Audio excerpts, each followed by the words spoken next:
Well, I am here with David Woods, the Chief Bottle Washer. What's your official title there at Adventures in Advertising? President and CEO of AIA Corporation.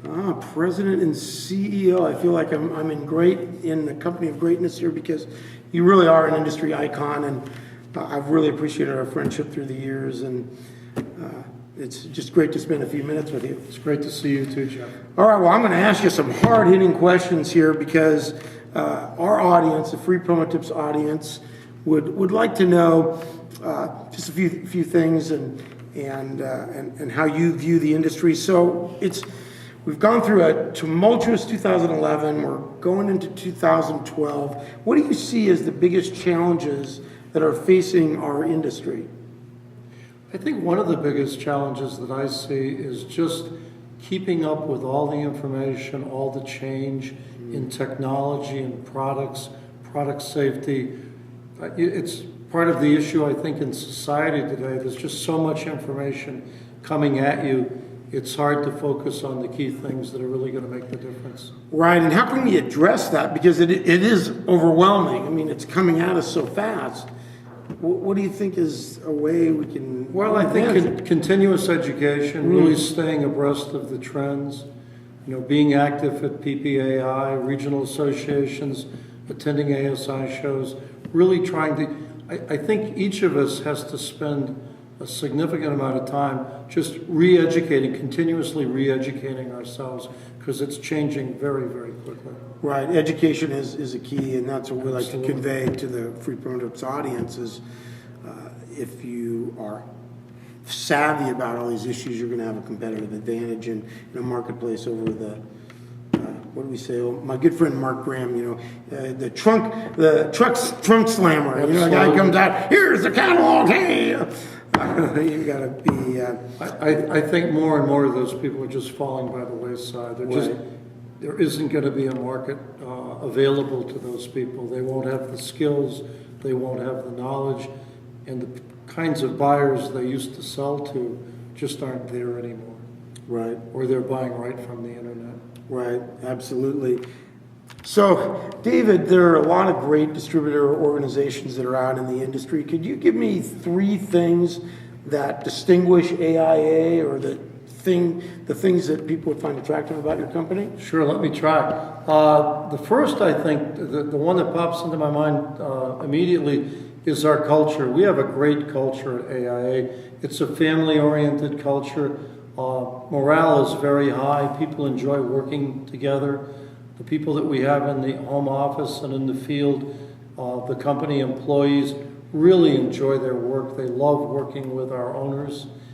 So I think there's a real sense of you're belonging to a great organization. And I always say I want people to be happy when they're coming to work in the morning, happy that they're coming to the office. But what about when it's like 20 below there in Wisconsin? I always make the point, Wisconsin is a summer paradise. I'm not sure I could say it's a winter paradise. Okay. The second thing is we try to run the company with great integrity. We're financially sound.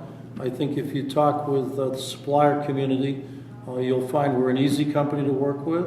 We are very precise about acting in a very ethical way, paying our bills very quickly. I think if you were to ask people in the industry, we have a good reputation of being an easy company to work with. Probably the third thing that I'm most excited about right now is we have developed some great sales and marketing tools that we provide to our owners, our franchisees and sales affiliates that really helps them focus on growing their business. Even in this the last couple of years with really challenging times in the economy, we've seen our owners grow substantially. The company's growing at a very good rate, and we're very excited about the future. We're just starting a new year, and I absolutely believe 2012 is going to be the best year in AIA's history. We'll have the highest sales in this year that we've ever had. So very optimistic about the future. Excellent. Thanks. It's good stuff. Okay. So the last question I'm going to throw at you here is, since you obviously have been around in this industry a long time, is there one bit of information you'd like to pass along, either personal or business oriented, that would be something you'd like to share with the audience? Sure, let me try that. I think in this environment, the important thing is to focus on control the controllable. You know, we hear so much negative input, so much bad news and information that's really negative. It's hard not to focus on that. But if you think about it, you can't control the world economy. You can't control what's going to happen in Europe. You can't control the weather. But you can control your work ethic. You can control your business plan. You can control how hard you work and, you know, what you do to stay abreast of the changes in the industry or education. So the one thing that I would say is focus on controlling the things that you can control. Don't worry about the big stuff. That'll take care of itself. And I think if you do that, you'll have dramatically better results. Right.